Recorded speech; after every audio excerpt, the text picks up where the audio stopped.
The English attack is a fascinating variation or fascinating complex of ideas, and I will try to introduce you to the subject by analyzing the development in the main line or the former main line, because in the meantime the theory has shifted a little bit, and thanks to the ex-world champion Vasilin Topalov, we have witnessed a little bit a switch of approach by black.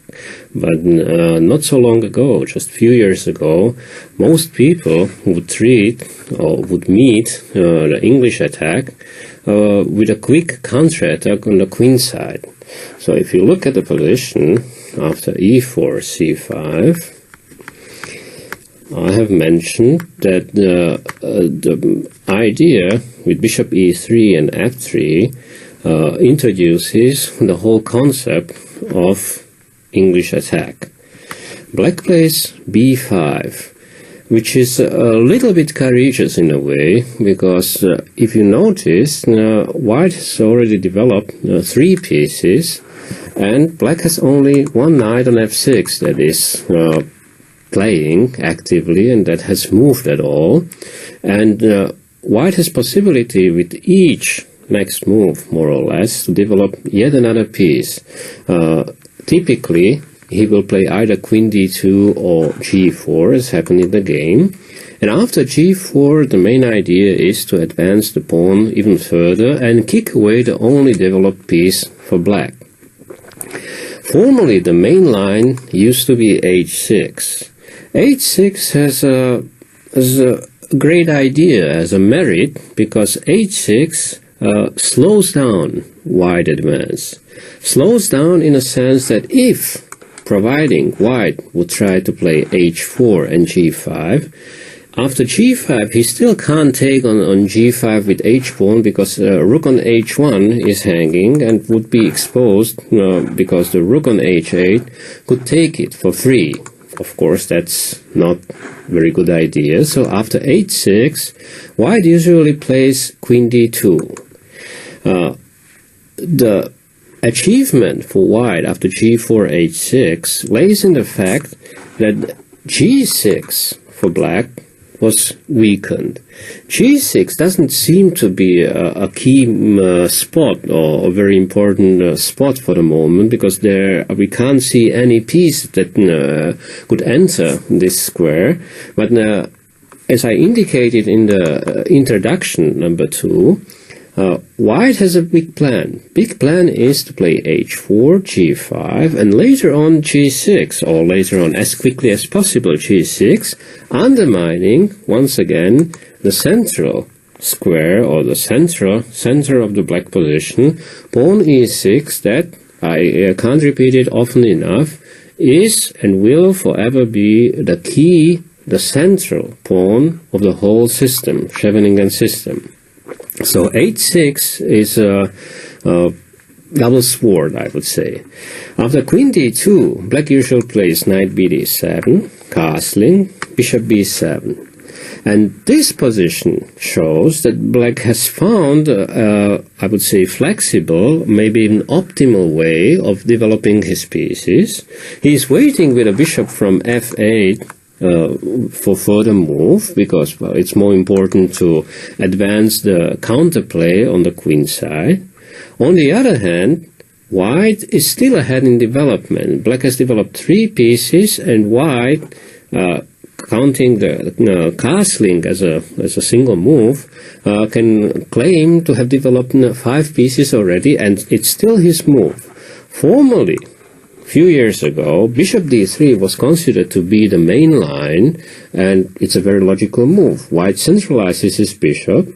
The bishop doesn't go to d2, the bishop goes to d3, and mind you, I have pointed to g6. Maybe later on, say after e5, knight d6, white can sometimes play bishop g6, which is very unpleasant. And for black, it's still a game of catching up. I mean, how can he catch up with the development of pieces if he's 3 moves or developing moves of pieces behind?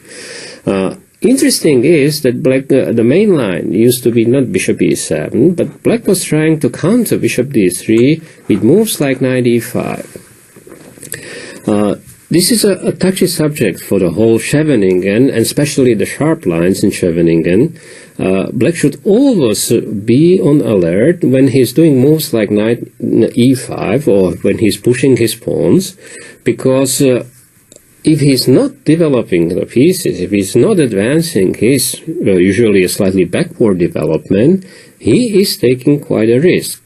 So knight e5, in a philosophical sense, it's a dubious move because black is moving the piece that is already developed, and he still is obliged to develop quite a few pieces, and his king is in the center. White used to play rook he1, and black is kicking the knight on c3, kicking it away. White doesn't want to put the knight on e2 because he can't see the big prospect for the knight on e2. So White is playing Anand, by the way, is playing knight a4, hoping to jump with the knight, say, to b6 or maybe c5, even though, as Tarash pointed out long time ago, quite correctly, knight at the edge of the board is not the best piece. And what is fantastic is that black players were testing the limits of the position with ideas like d5. Truly, the knight on e5, bishop on b7, and the pawn on d5, they put a lot of pressure on the white structure in the center. I would say both knights, knight on f6 as well, is playing his part. All these pawns are now vulnerable and under pressure. On the other hand, maybe by feeling we would say this goes a little bit too far. White has developed all his pieces, all his heavy pieces are centralized, all his pieces are more or less well located and prepared to attack opponent. So by feeling, I would say this is slightly too much. I mean, and well, as this position or this game will indicate, it's a very illustrative game. Now white can play bishop f2, but much more aggressive move is f4, hoping to play f5, hoping to play knight e6, bishop g6, hoping to play any which combination or attacking move that would be appropriate. And this is very dangerous for black, because black, as I said, is behind in development, and he has no chance whatsoever of catching up with this development quickly enough. Black plays queen d7, hitting the knight on a4. If you notice, this is one idea, but mainly it's not such a big improvement. The queen on d8 might be compared to the queen on d7, but the queen from d7 is at least, in a way, protecting the vulnerable square e6. If you imagine, the pieces can disappear from the e5 very quickly, and then any blow against e6 will be unpleasant or crucial.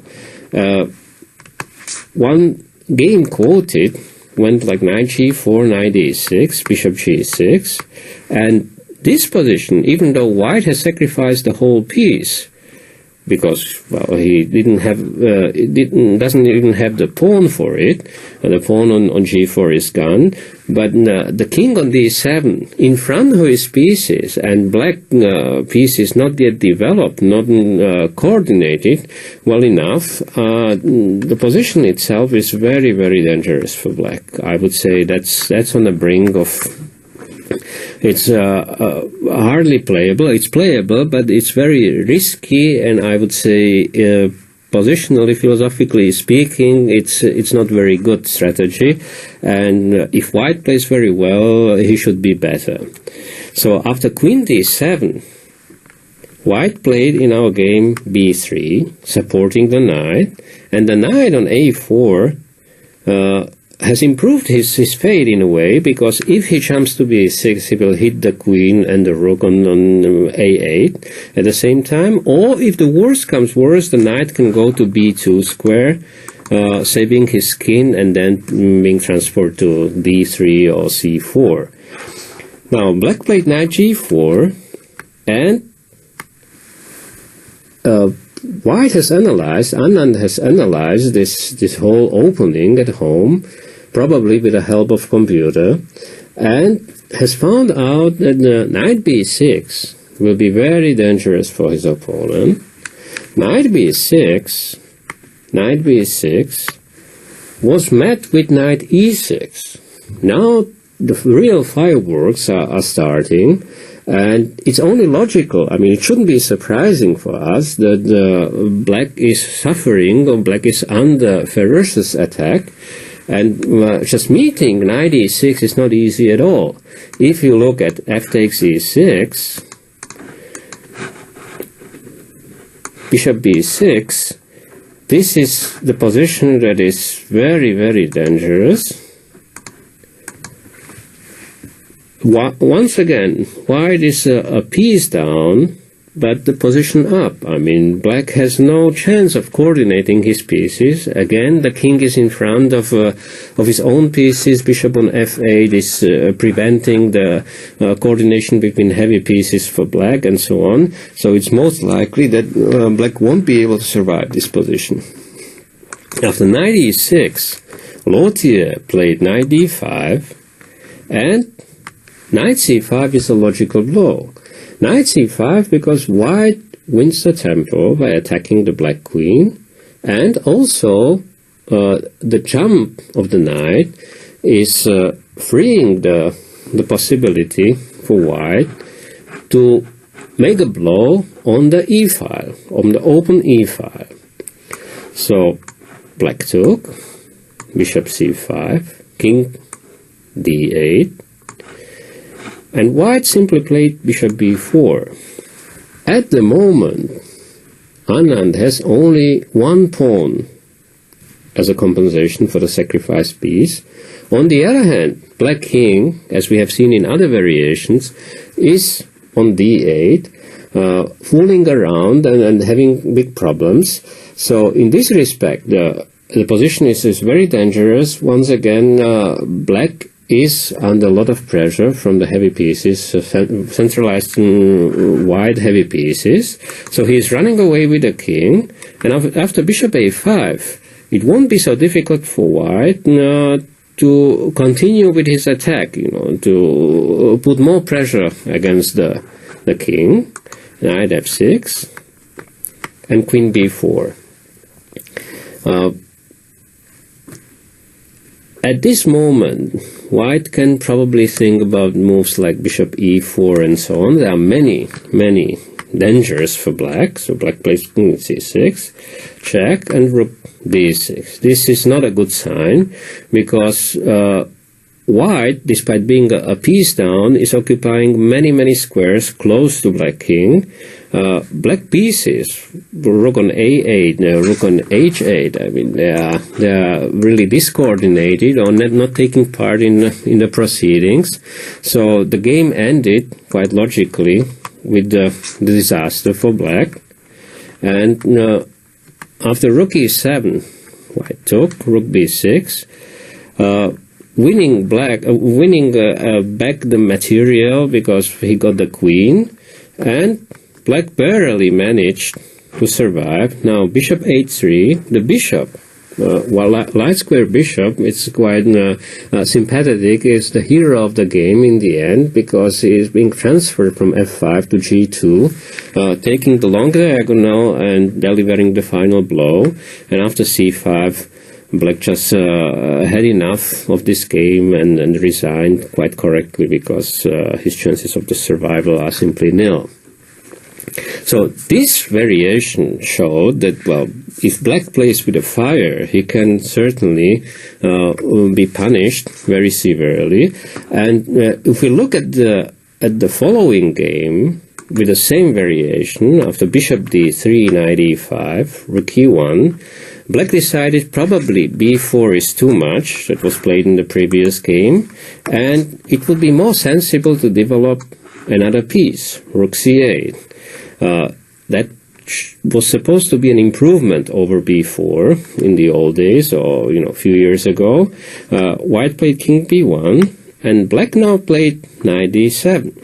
Knight d7 is an interesting idea, because black said, once again, I'm not developing, I'm not trying to put my king into safety, because if black plays bishop e7 and tries for later castling, of course the storm will come, in the sense white will play g5, or he will play h4, g5, attacking the king side very quickly. So black king has to hope to survive on e8, and with knight d7, black is hoping to put the knight on b6 and c4, creating very unpleasant threats for white king and white pieces that are centralized. So knight d7 has an honest ambition. White decided not to wait, and it's typical. Please mind that it has nothing to do with Scheveningen itself, but it's very logical that once all white pieces are in the play, there is no reason and there is no excuse for waiting anymore with attacking the opponent. So white decided to play f4, force the things, and now black plays g5. G5 is a very ambitious way, because black said, I'm not waiting for you as white. If you decide to play e5 or f5 attacking me, I will try to occupy all dark squares. For instance, after g5, if white plays f5, black can consider e5, and now all white pawns on the king side and in the center are on light squares, and it will be very difficult for him to create any play or to break through on the dark squares, next to impossible. But Morozevich, playing Van Valley after g5, decided to go for broke, and he played e5, actually sacrificing the piece, or I would say exchange, but after rook e5, probably even, after rook e5, at least the exchange will go. But after d takes e5, he had something else in mind. He had knight e6. Please note, and I will repeat it many times in the course of this DVD, any blow against the e6 should be considered critical for black. So if white manages to destroy, or to jump with any piece or destroy the e6 cornerstone of the black position, it's usually a bad sign. Black played queen e7. He can't possibly take, because, well, that would be an easy mate. Black had to play queen e7. White retreats the piece, the queen, and after f takes e6, check, king d8, we have the position that is similar to the previous example. Black king once again wanders in the center. White has all the pieces prepared for the attack. He had to sacrifice some material, but on the other hand, the position is very dangerous for the opponent, for the black, because black pieces are truly discoordinated. Rook f1 plans to play rook f7 later, put more pressure on d7. Black desperately tried to destroy at least one attacker with rook c3. It's a spirited idea, but not quite good enough, because after queen c5, he might have overlooked rook f7. Rook f7 threatens rook d7 check, so black has to defend, and bishop c8 is probably not the best defense. In the notes, you can see that bishop d5, queen a5 was better. Still very dangerous and probably much better for white, but much more playable than bishop c8. Bishop c8 has a strange feel of being too passive. And after this, queen d2, the rest was easy. g5. White is dreaming about combining many threats, putting enormous pressure along this file. Putting pressure on d7, but also the queen would ideally decide the game if she could give a check on g5 or on dark squares. That's why g5. After b4, a strange move, white took, queen b4, and queen g4. The queen can come anywhere. She can come to e6 and so on, and the situation deteriorates for black, even though nominally speaking, in the sense of material, his position is not so bad. So black resigned. This was quite depressing for black, because black realized that the whole variation is very risky for him.